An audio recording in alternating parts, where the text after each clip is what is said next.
Ladies and gentlemen, welcome aboard. My name is TCaptainX, and Resurgence has finally returned to Warzone on the brand new map Ashika Island in Season 2. We're going to discuss it along with a lot of other exciting changes, including to what's the new meta, changes to movement, and a lot more. Now, this is the same game mode as Rebirth Island in Fortune's Keep with many of the same core elements, but it is also very different in several ways. The core game mode remains the same for Resurgence. As long as someone on your squad is alive, you will respawn back after a short amount of time.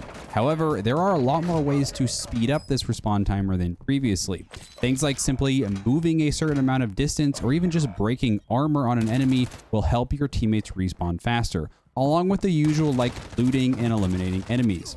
The respawn timer disables after the 4th circle, but you can still buy your teammates back after this point. Whenever you fully eliminate a player, you will still get a quick UAV ping on your minimap indicating where that enemy player's teammates are, just like how it worked on Rebirth Island. Everyone also starts the game with a self-revive, so be sure to finish your downs in the early game. But now let's talk about what's different. First, the map itself. From a size perspective, it is definitely a bit larger than Rebirth Island, but probably a similar size than Fortune's Keep. It currently has a player count of 52 on quads, and one thing that I feel like they really nailed was the pace of play. This map plays significantly faster than Al Mazrah, but I rarely felt like it was too clustered or that too much was going on, whereas sometimes on Rebirth, certain parts of the map were pure chaos. One unique thing about Ashika Island is that it's almost 2 maps in one, with an underground system that spans almost the entire size of the map. It was pretty rare that fights ever happened down here for me, but I'll admit it was a good place to go in search of loot and when in need of a regain. However, this underground system almost felt like it was too much at times, and it was frustrating that many of the buy stations were located underground and that there weren't enough above ground to actually spend your money. Talking about money, there is much more cash in Season 2 of Warzone. I had several games where I was holding over $40,000, but part of that is because there's sometimes nothing to spend it on because buy stations are a bit scarce and certain items like UAVs are still limited per buy station. Getting your custom loadout weapons is also different than Rebirth Island was. You can still buy an individual custom weapon for $2,500 each at any buy station, and loadout costs have been adjusted from Season 1. 8K in solos, 12K in duos, 16K in trios, and a whopping $20,000 in quads. Although money is easy to come by now, we were rarely able to actually buy a loadout since often when one of our team members got $5,000, we just went and bought our own guns instead of waiting on everyone else to find money and then get to the buy station and buy a team loadout. In my own opinion, I think the loadout costs are still a bit too expensive, especially in trios and quads. A free loadout does drop at the end of the 1st circle, similar to Rebirth Island, and each team does have their own dedicated loadout, unlike Al Mazrah. However, they could probably improve on spacing these out, as it seemed like they were always grouped up with other teams, and it resulted in a mess of you and other teams landing back on the loadout multiple times trying to get your custom guns and perks. And a quick note, regaining seems slightly harder on Ashika compared to Rebirth. It is very easy to get in the blender. Perks have also changed in Season 2 of Warzone, and everyone can now fully customize their perk packages. However, Bird's Eye and Overclock have been removed as they look to balance these for the future. This was a nice change since we can now make overkill classes that actually have useful perks, unlike the previous 1 overkill perk package that we had in Season 1. One perk that might be very underrated on Ashika Island is actually the Scavenger perk, since it causes your opponents to drop extra plates, because plates are very scarce on this map.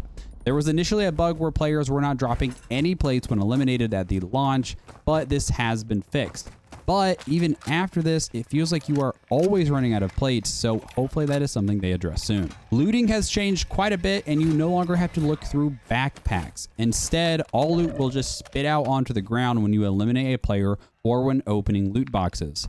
The looting system still seems a bit clunky at times though, as auto-looting with plates seems pretty buggy, but it does feel significantly faster than the old system that was in Season 1, and this change I feel was especially needed for the faster pace of play on Ashika Island. There are no more medium and large backpacks either. Instead, everyone has the same small backpack, and your own personal inventory works just like as it did in Season 1. Overall, this seems beneficial since now you can't store a million kill streaks or self-revives. Now let's talk about something that I wish we would have saw more changes on, and that's weapon balancing. A lot of you guys may be wondering, what's the new meta? Did the RPK and Fennec finally get nerfed? Are snipers one shot? Well, both the RPK and Fennec did get nerfed, but only slightly. They are both still top tier. However, the smaller map of Ashika Island has finally made assault rifles much more viable, and you are no longer forced to use an LMG. I had a lot of fun using the M4 personally. The new Hemlock assault rifle I hear is very good, but other LMGs like the Icarus and HCR seem like great options too. The Socken LMG was not touched and seems to be the strongest overall long-range weapon, but at the cost of slow mobility and a slow reload. I will be covering the best loadouts in future videos, so be sure to subscribe to the channel so you don't miss out on these builds and much more. The Fennec is still extremely good though, although personally I feel like the Lockman sub, aka the MP5 with its 50 round mag, will be the go-to for quads on Resurgence currently. A lot of the weaker SMGs like the Minibak and Hurricane were not touched though. They seem like they're still a step back from the others. Snipers are still not one-shot headshot, and with the shorter engagements on Ashika Island, they seem very underwhelming for Resurgence. They will probably be a solid option on Al Mazrah, but currently I do not recommend using them on Ashika. Now, what about movement? Is slide canceling back? Bunny hopping? Well, no, they're not. But they did finally add the ability to plate and sprint at the same time. And I gotta tell you, this small feature has made a massive difference and made gunfights feel a lot more fun and fluid. But I believe there was a hidden buff to the overall movement speed in Season 2 that was not mentioned in the patch notes. Myself and basically everyone I've talked to feels like all movement speeds, including sprint to fire times, feel slightly faster. It's not by much, but the game feels a lot more fluid, and I feel like you can actually use movement to outplay your opponents now, at least slightly. It's definitely not the same as Rebirth Island, but if you miss that component of movement, it is a very small step towards that feeling again. Please let me know in the comments though if you feel like movement is faster or if you think it's exactly the same. One thing that was not adjusted was the TTK, or time to kill. It's still really fast. Although everyone does start with a 3-plate vest now, so at least you don't have to worry about finding one of these. Currently, the TTK has been my biggest frustration, as there's many times where I feel like I am positioned well, I'm behind cover, but I get shot at from the side from an unsuspected enemy, and I have absolutely zero time to react and even attempt to duck behind cover before I'm already downed. And in quads on Ashika Island, sometimes it feels overwhelming and frustrating at how easily and fast you can go down. A question that I've been asked a lot about recently is audio. Did they fix footstep audio? And the answer is kind of. It definitely seems like it was improved slightly, but it's far from perfect. There are plenty of times where you don't hear footsteps, but I also had plenty of moments where I did clearly hear an enemy was by me. Quick side note, if you're on PC and have been using the loudness EQ setting, it does not work nearly as well in Season 2, and you're probably best to turn it off. I might do an updated audio video in the future once I play around more, but for now, I'm just using the home theater audio setting, and I am using Dolby Atmos. AI or bots have not been present on Ashika Island thus far, although the patch notes make it seem like they will be.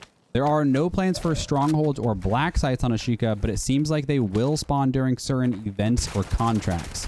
Personally, I felt like not having to deal with AI was great, and honestly, I hope they stay out of Resurgence, but we'll have to see what happens with them in the future. Another question I was asked very frequently on stream was, can you get a nuke in Resurgence like on Al Mazrah? Well, no one knows for sure yet, but I can confirm that a 5-win streak does not trigger any type of special contract like on Al Mazrah, because when the game launched, we actually were able to go on a 6-win streak. Now, this might seem like a lot of info, and I want to kind of speak from the heart here for a second. If you are someone that you felt frustrated with massive changes from Warzone 1 to Warzone 2, maybe you quit playing altogether or you're playing much less, this is what I will say about this update. It is far from perfect, but this is by far the most fun I have had on Warzone 2 since it released. It's not quite the same as what Rebirth Island and Fortune's Keep were, but this is a massive, massive, massive step in the right direction. And I am actually really looking forward to get on and playing Ashika Island now after this update. So I hope you guys kind of find the same way, and I hope this kind of reignites the spark and fun that Warzone created for all of us. But I would love to hear your guys' opinions on the Season 2 update for those that have got to play yet. So hopefully this video helps you guys. We will be doing plenty of loadout videos and lots more settings, etc. here in the near future. The M4 and MP5 that you saw in the gameplay today will definitely have some loadout videos on that in the next day or two. So be sure to subscribe if you're new here. Otherwise, again, thanks for watching. See you in the next one.